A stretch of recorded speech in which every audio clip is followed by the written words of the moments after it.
Amém. Jeremias capítulo 33, no verso 3 diz: Invoca-me e te responderei, anunciar-te-ei coisas grandes e firmes que não sabes. Amém. Você pode sentar em nome de Jesus. Tradicional verso: clama a mim e responder-te-ei, anunciar-te-ei coisas grandes e firmes que tu não sabes. Irmãos, essa não é uma advertência só do livro de Jeremias, não é um ensinamento só do livro de Jeremias. Toda a Escritura nos ensina, nós vemos Deus chamando o homem para o questionar, para perguntar a Ele o que é certo, o que é errado. Você tem identificado isso? Desde Gênesis nós vemos Deus chamando o homem para junto de si, né? Jesus falou: aprendei de mim, que sou manso, humilde de coração, encontrareis descanso para as vossas almas. Eu sou o bom pastor. Se ele é o bom pastor, então as ovelhas dependem dele, as ovelhas dependem do pastor. Amém? Então você vê que o objetivo de Deus é levar o homem para junto de si e ensinar este homem. Amém? Moisés, vem na minha presença, sobe ao monte Sinai. Para quê, Senhor? Olha aí as revelações, Moisés. Você vai escrever Gênesis, vai escrever um monte de coisa. E tem mais, Moisés, agora para descer, leva a lei, os meus ensinamentos, os meus estatutos. Amém? Clama a mim, diz o Senhor, e eu te responderei, e te anunciarei coisas grandes e firmes que tu não sabes. Então, primeiro passo para nós sermos vencedores numa caminhada com Deus é entender que nós não sabemos. Saberemos quando Ele nos ensinar, nos revelar. Este é o primeiro importantíssimo passo para nós podermos estar estabelecidos como cristãos, como servos de um Deus vivo, é aprender do Senhor. O que é a verdade? O que é a mentira? A verdade e a mentira são conceitos que o Senhor determina. O que é o santo? O que é o profano? O que é aquilo que é bendito? O que é aquilo que é maligno? O que é aquilo que é pecado? Isso tudo são regras que partem do caráter de Deus. Hoje nós vemos muitas pessoas fracassadas, outros que não vão se levantar nunca mais. Porque, irmão, se tem uma coisa que você não pode jogar para frente, são palavras. É difícil de fazer voltar. Eu acho que é impossível. Amém? Joga uma bolinha, tu vai lá e pega ela de volta. Mas joga palavras. Quando tu joga as palavras, quem colhe não são os homens, é Deus. Diz lá Mateus 12, 36 e 37. De toda a palavra ociosa, frívola, que os homens disserem, hão de dar conta nos dias do juízo, porque por tuas palavras serás julgado, por tuas palavras serás justificado, condenado, justiçado. Antes das tuas ações, Deus já está olhando as tuas palavras. Então, o ensinamento de clamar a Deus, ele é o tempo todo. E neste lugar, muito em particular, Deus nos tem dado a graça de palavras-chave que nos alertam, e uma delas é hora de decisão, é hora de oração. Irmão, falar é também uma decisão que você precisa tomar. A sua decisão não é só o fazer alguma coisa, não. O falar também é uma decisão. Já houve pessoas a nível espiritual, em que eu quis falar alguma coisa para essas pessoas e o Espírito de Deus não me permitiu. E você também já deve ter passado por situação assim. Então, toda decisão que você vai tomar, você tem que clamar a Ele. Senhor, falo, não falo? Ah, falo. Falo o quê? Se você tem as suas próprias palavras e as suas próprias ideias para falar para alguém, irmão, é melhor que fique calado. Agora, se você pode dizer, não, o Senhor me deu a direção para falar ABC, aí vai e fala, porque não são as tuas palavras, são as palavras dele, e ele vela sobre a palavra dele e honra quem fala aquilo que é segundo o Espírito dele. Então aqui, clama a mim, eu tenho resposta de coisas que você não sabe. Então eu quero fazer a seguinte indagação, nós temos alguns pontos a ver nessa noite. O que é a verdade? O que é a mentira? Bem, eu acho, quando você parar, irmão, para conversar, falar alguma coisa em que você disser assim, eu acho, lembre disso, esquece. Se você acha, então não é a verdade. Se você acha, também não é a mentira. Se você acha, não interessa para ninguém. Jesus não disse, ide por todo mundo, prega o que vocês acham, prega o que vocês pensam. Não, ele já tinha deixado uma regra pré-estabelecida, chamada Boas Novas, Evangelho. Ide por todo mundo e pregai o Evangelho. Não interessa o que vocês pensam, não interessa o que vocês acham, pregue o Evangelho. Amém? E aí eu estarei convosco todos os dias até a consumação dos séculos, se pregar o meu Evangelho. Não adianta sair por aí, eu penso, eu acho, e esta tem sido a causa da queda de muitos ministérios e muitas vidas. Quando Deus opera alguma coisa sobre a terra, só porque é diferente, impactante, revolucionária, as pessoas tendem a se contrair, se fechar na sua casca de ovo e não dar ouvidos à voz do Espírito Santo.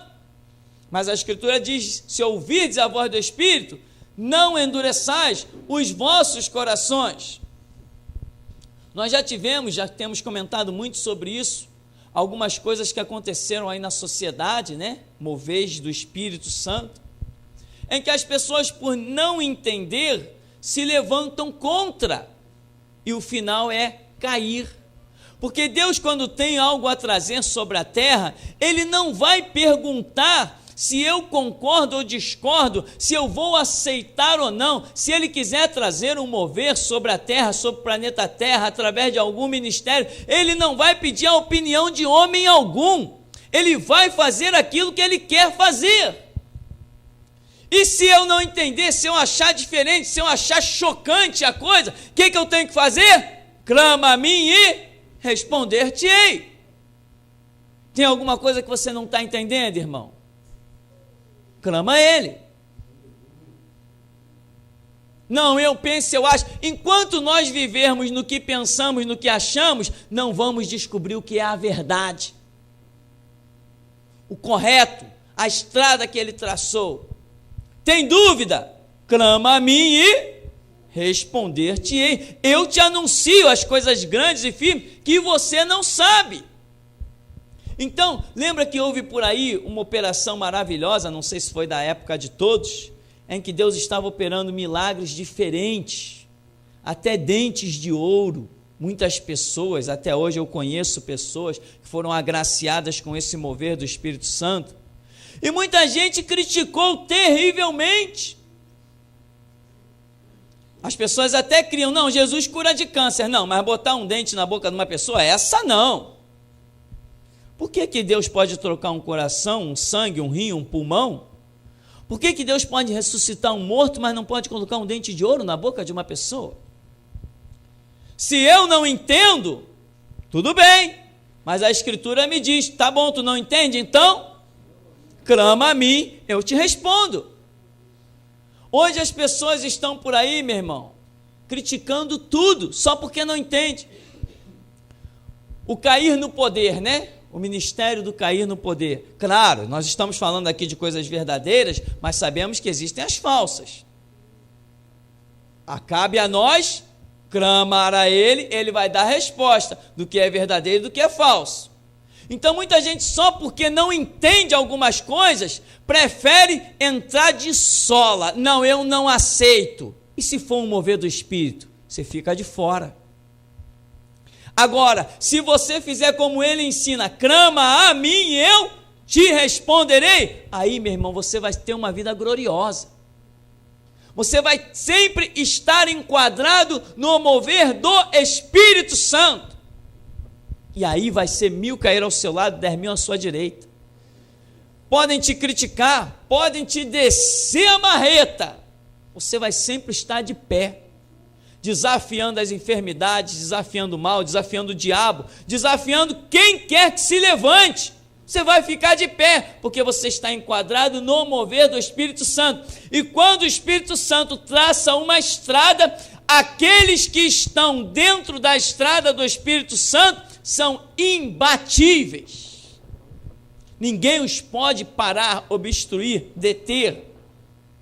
Então, vem as coisas sobre a terra, e você, o que você pensa, o que você acha? Irmão, não pense e não ache nada.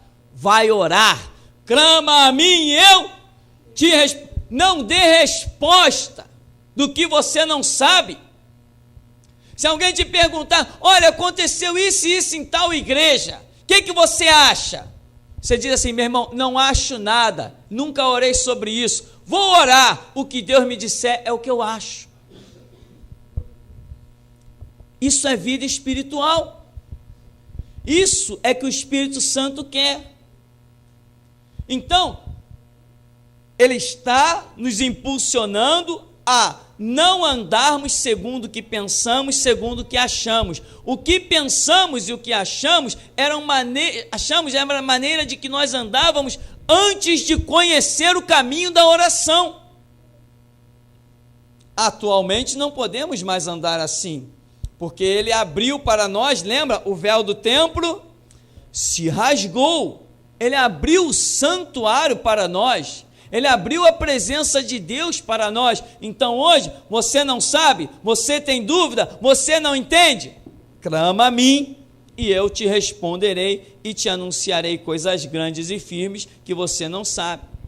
Também o Salmo 91:15 diz, Ele me invocará e eu lhe responderei. Você quer ouvir Deus? Invoca Ele. Quer ter o prazer de conhecer o som da voz de Deus? Clama a Ele, invoca a Ele. Mas enquanto você fica assim, não, eu penso, eu acho, eu concordo, eu não concordo, eu discordo, isso não faz ninguém ouvir Deus. Isso é vida carnal, isso é vida natural. E as pessoas estão caindo por aí por causa disso. Hoje nós estamos no mover do Espírito Santo, particularmente este ministério, está no mover do Espírito Santo tremendo. Muita gente não conhece a história deste ministério até que ele surgisse. Falam por aí, falam, não importa o que falam.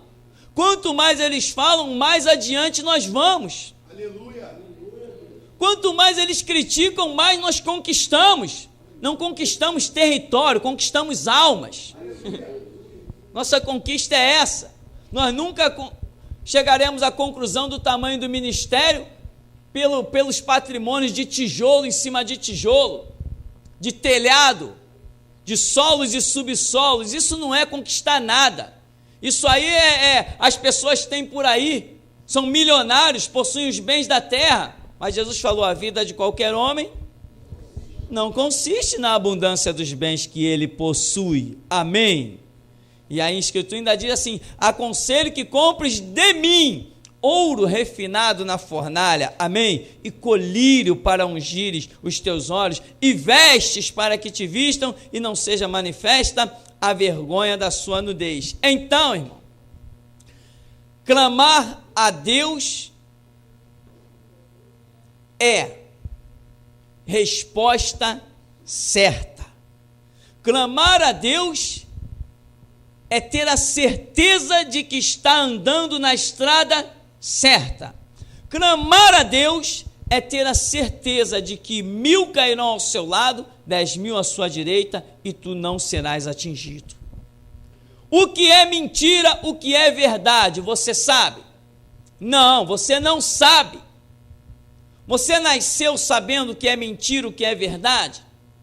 A sua adolescência e até a sua juventude, a sua fase adulta, foram o bastante para te dizer o que é mentira e o que é verdade?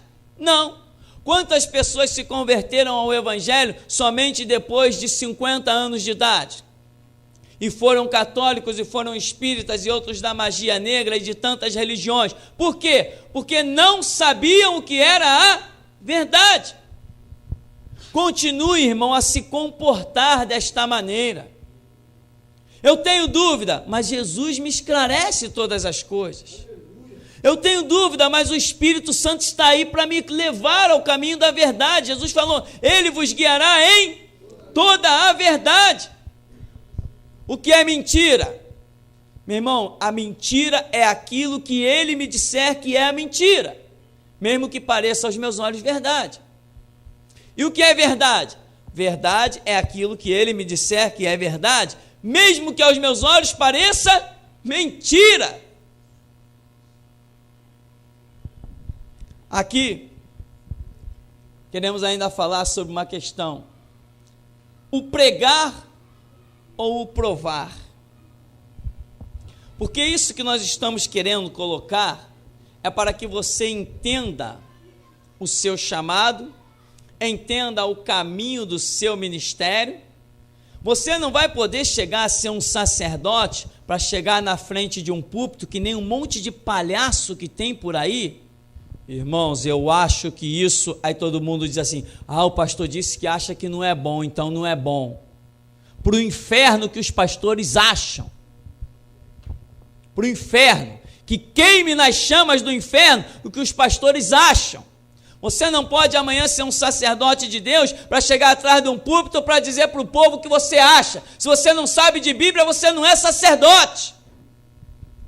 Não interessa o que os homens acham, interessa o que a Bíblia diz. Então, eu estou querendo com esta palavra te conduzir a entender o seu chamado, a entender o ministério, a entender a estrada que o Espírito Santo te coloca. Imagina quando Jesus, ou melhor, Jeremias, vamos falar de Jeremias primeiramente. Jeremias vem e diz assim, olha, o rei da Babilônia vem aí, vai destruir tudo. De quem ele recebeu aquela palavra? De Deus. É o chamado de Jeremias. Ele recebeu aquilo de Deus. Jeremias, prova que o rei da Babilônia vai invadir isso tudo aqui.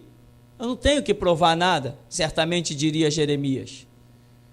Eu só tenho que dizer, o Senhor falou comigo, eu estou transmitindo.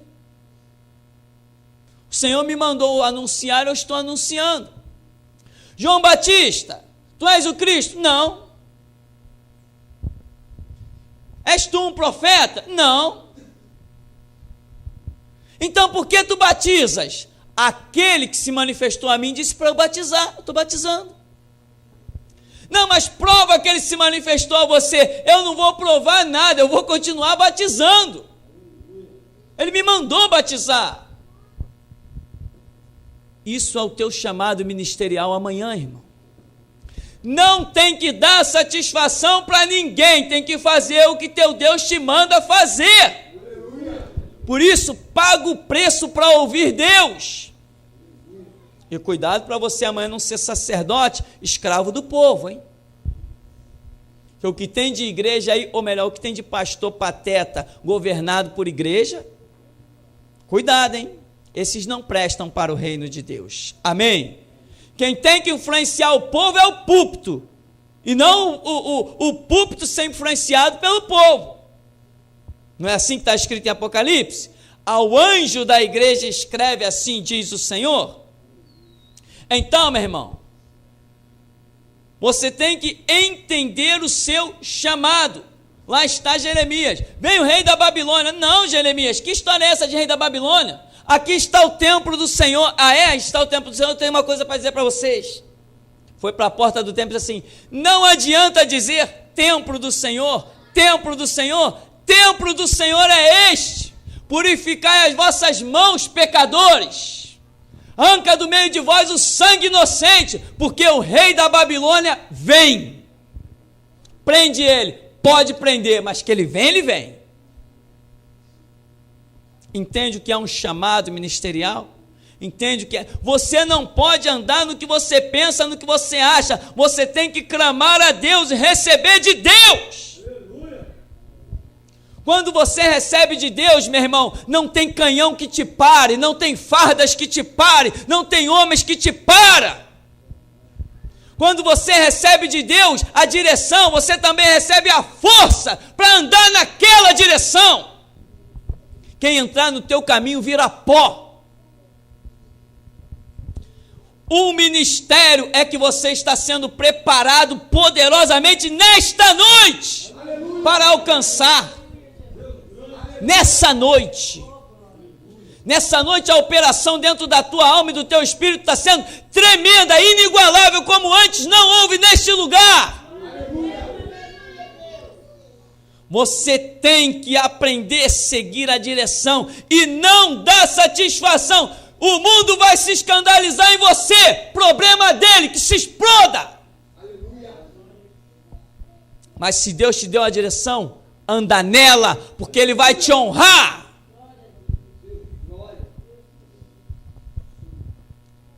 Entenda o seu próprio chamado.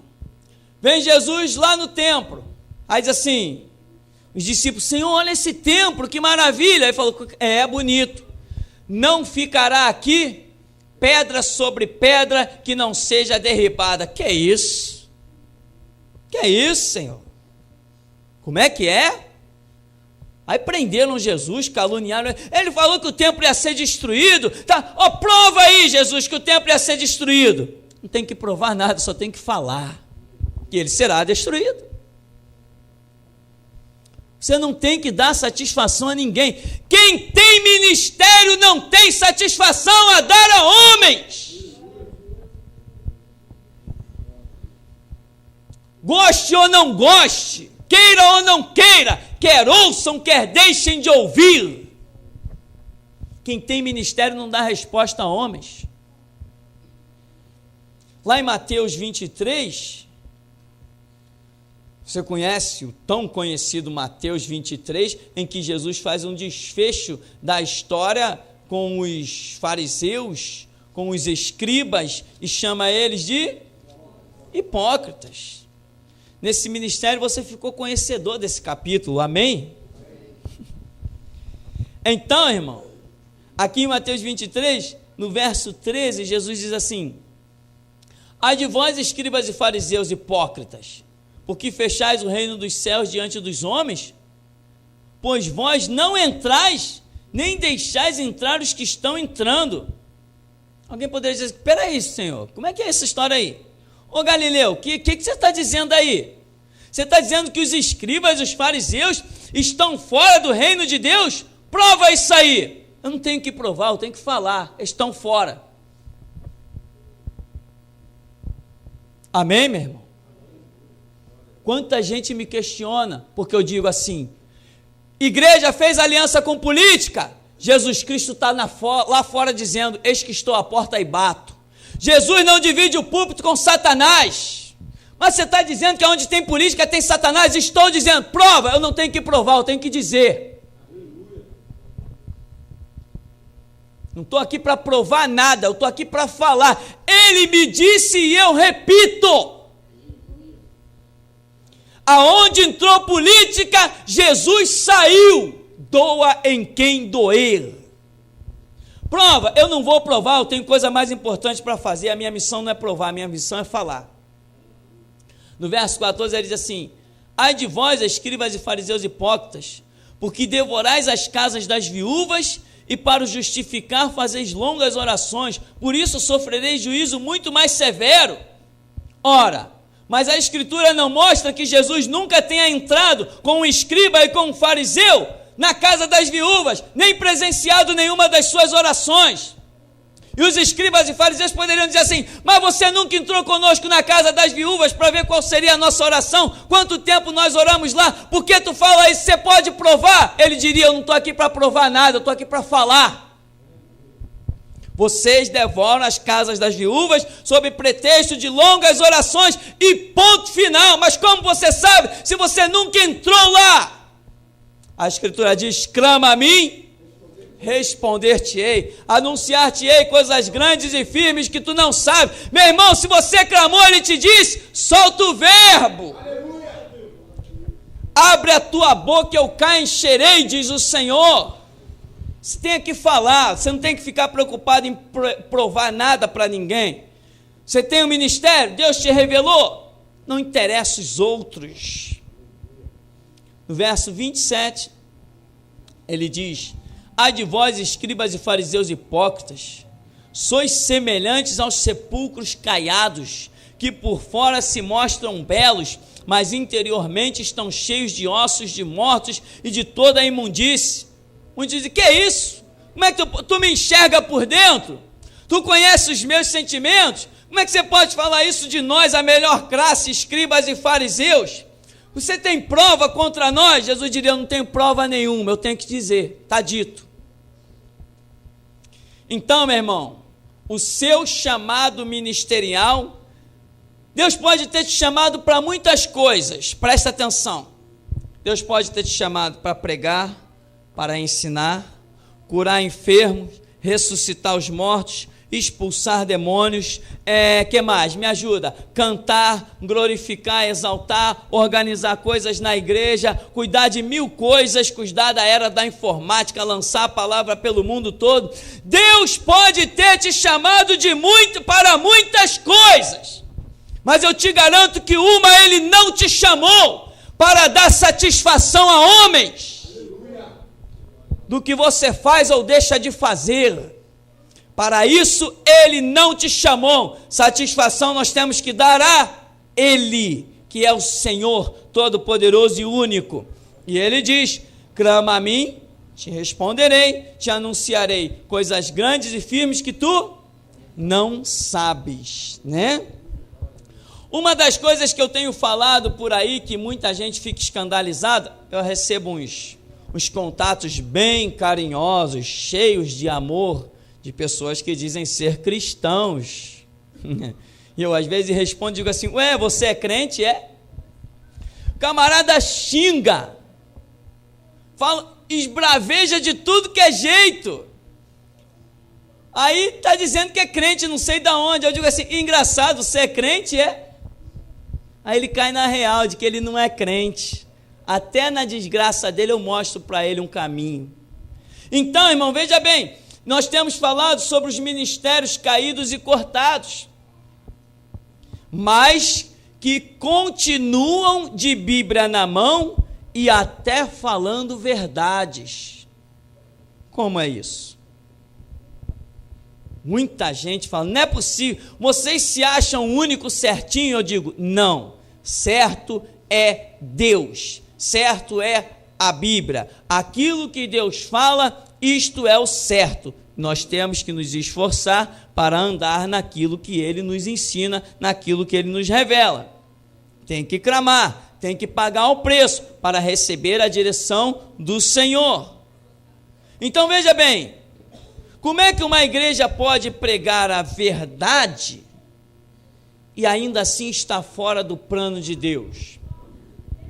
Nós temos até por acaso um exemplo na Escritura, que é a própria nação de Israel, amém? A nação de Israel prega a mentira. No tempo de Jesus, a nação de Israel estava pregando a mentira? Anunciando alguma mentira? Não, mas estava fora de um propósito? Estava. Jesus amaldiçoou a figueira? Sim. A figueira não era Israel? Israel não tinha os pergaminhos? Israel não tinha a lei? Israel não tinha as sinagogas para ensinar a Torá, a lei, e no entanto estavam fora? Estavam. Mais uma prova que eles estavam fora, quando o apóstolo Paulo se desespera e quer pregar para eles, para que eles fossem restaurados. Se Paulo quer pregar para eles, Paulo reconhecia que eles estavam fora, mas eles pregavam adultério, prostituição, mentira e engano? Não, eram chamados o povo de Deus. falavam a verdade, mas estavam cortados do propósito de Deus. Hoje está assim de igrejas por aí, que falam a verdade, mas estão cortadas do propósito de Deus. Como que eu vou provar isso? Eu não tenho que provar, Jesus Cristo me falou e eu repito. Falam a verdade, tem Bíblia na mão, pregam Bíblia, mas estão cortados do plano de Deus, e se o arrebatamento fosse hoje, não subirão. Não estão incluídos. Ah, mas ele é todo certinho, ele fala a verdade. Aquele jovem rico também era todo certinho, guardava todos os mandamentos, mas estava fora. Bom, mestre, o que farei para herdar a vida eterna? Conhece os mandamentos? Quais? Esse conheço, eu guardo desde a minha mocidade, mas ainda te falta uma coisa. Assim é o que está acontecendo hoje com os ministérios, né? Diga-se de passagem, que é uma desgraça. Irmão, deixa eu dizer uma coisa aqui que nem faz parte do contexto. Que é uma desgraça intitulada igreja? São as igrejas das oportunidades. Isso é uma desgraça que não tem mais comparação com isso. Chega lá, o irmão vai dar uma palavra, o outro vai dar a palavra, porque o pobre, coitado, miserável do pastor não tem palavra nenhuma para dar, nem para pregar, não recebe nada de Deus, quer sustentar o horário do culto, botando os irmãos lá na frente para tremer de Bíblia na mão. Foge desse negócio. Isso é uma sinagoga de Satanás, as igrejas das oportunidades. Não, porque tem que incentivar as pessoas. Mentira, desgraçado, tua intenção é outra. Tu não quer incentivar ninguém. Não existe maior incentivo do que o Espírito Santo. Eu posso dar uma oportunidade, mas só Ele pode dar um ministério. Aleluia. Ninguém me deu oportunidade. Ele com mão forte me viu aprovado no banco e me botou onde eu estou hoje. Eu não precisei de empurrão de homem. Homem nenhum me ajudou. Homem nenhum pode dizer que me ajudou a chegar atrás de um púlpito. Assim terá que ser contigo. Se alguém te disser que te ajudou, será mentiroso. Quem me ajudou foi o Pai, o Filho e o Espírito Santo. E isso eu trago como coroa de glória sobre a minha vida. Nunca fui empurrado por ninguém. Ao contrário, guarde mais essa. Quando nós estávamos sendo impulsionados pelo Espírito Santo para o ministério, o que apareceu de pastor tentando nos impedir e fazer de nós um escravo trabalhando no seu ministério, porque via o nosso potencial. Mas, irmão, quando você tem a direção do Espírito Santo, você pisa até na cabeça dos falsos pastores. Quem tem a direção de Deus, meu irmão, nada detém. E é isso que nós queremos resumir neste momento. O que é a verdade? Ele sabe, ele tem para te dizer. A verdade não é produzida na sua cabeça, ela é revelada ao seu espírito. O que é a mentira? Ele sabe, ele te dirá. O que é de Deus e o que é do diabo, é Ele quem sabe, não é você quem sabe. É Ele. O catolicismo é do diabo. Por quê? Porque ele diz que é. O espiritismo é do diabo? É. Por quê? Porque ele diz que é. Prova, eu não tenho que provar nada, eu tenho que dizer, ele me disse, eu digo. E ele me garante, amém? E ele me garante. Por quê? Porque se eu for abatido, na verdade que propago, a palavra dele fica como mentirosa. Mas ele disse, eu velo sobre a minha palavra para cumprir. Se a palavra dele está de pé em mim, eu fico de pé também. Pregar ou provar? Para que você foi chamado? Você não foi chamado para provar nada para ninguém, amém? Você foi chamado para pregar.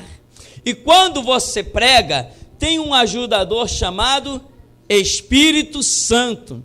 Ele é que entra dentro das pessoas com a palavra que ele usou pelos seus lábios e toca lá dentro do Espírito, pois a Escritura diz que não é por força nem por violência, ou seja, não é pelo braço carnal, mas pelo meu Espírito, diz o Senhor. É Ele que veio para nos convencer do pecado, da justiça e do juízo. Só Ele pode trabalhar de dentro para fora no ser humano, e o seu convencimento é perfeito. E a Escritura diz: se ouvirdes a voz do Espírito, não endureçais os vossos corações. Quando você prega, Ele prova. Quando você prega, Ele prova que o que você está dizendo é a verdade. Mas Ele não prova por objetos, Ele não prova por utensílios, Ele não prova por provas, Ele prova pela testificação. Um caminho que Deus colocou dentro de nós. A lei dos homens diz assim: vamos provar o fato. Tem testemunha? Não, se não tem, não é possível provar. Conosco é diferente. Vamos provar. Tem testemunha? Tenho. Se chama Espírito Santo. O que eu falo, Ele prova. Mas eu quero prova física, diria os tribunais dos homens. Eu falo assim: o reino que eu pertenço não se constitui por provas físicas, somente espirituais. E quem resiste à voz dele, cairá a espada. Aleluia.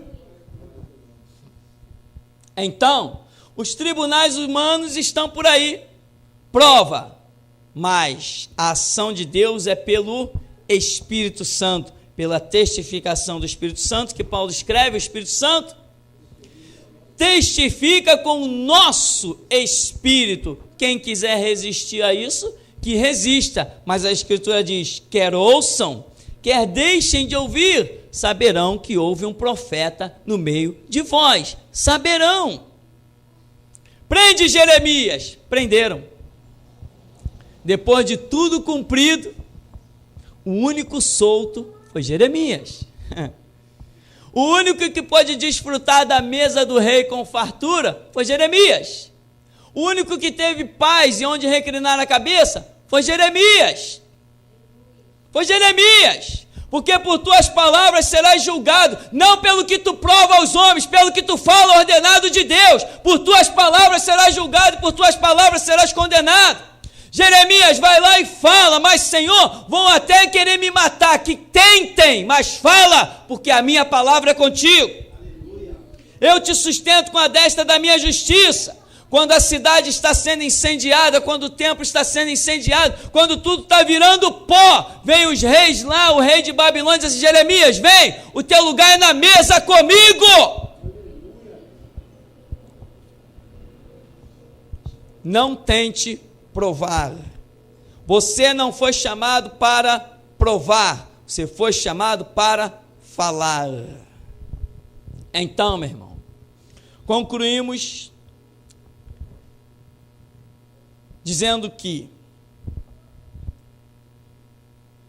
volta aqui em Jeremias, tem um detalhezinho, Jeremias 33, 3, sei que você já conhece muito bem. Do verso 1 diz: veio a palavra do Senhor a Jeremias, segunda vez, estando ele ainda encarcerado no pátio da guarda, dizendo: assim diz o Senhor que faz estas coisas, o Senhor que as forma para as estabelecer. Senhor é o seu nome, invoca-me e te responderei, anunciar-te-ei coisas grandes e ocultas que não sabes. Onde estava Jeremias? Encarcerado no pátio da guarda. Mas quem tinha a revelação? Jeremias. Quando Deus acabou com todo mundo, passou uns a fio da espada e levou outros para o cativeiro. Quem foi livre?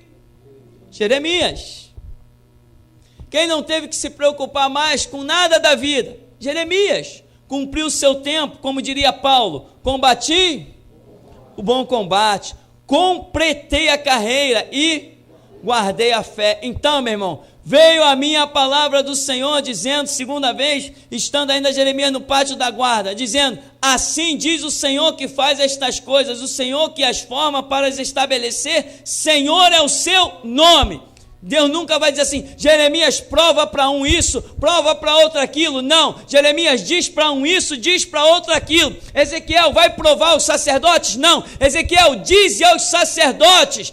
Paulo vai lá e chega no meio de Éfeso e diz assim, não são deuses os que se fazem pelas mãos humanas. Prova, Paulo, eu não estou aqui para provar, eu estou aqui para pregar. Entende, irmão?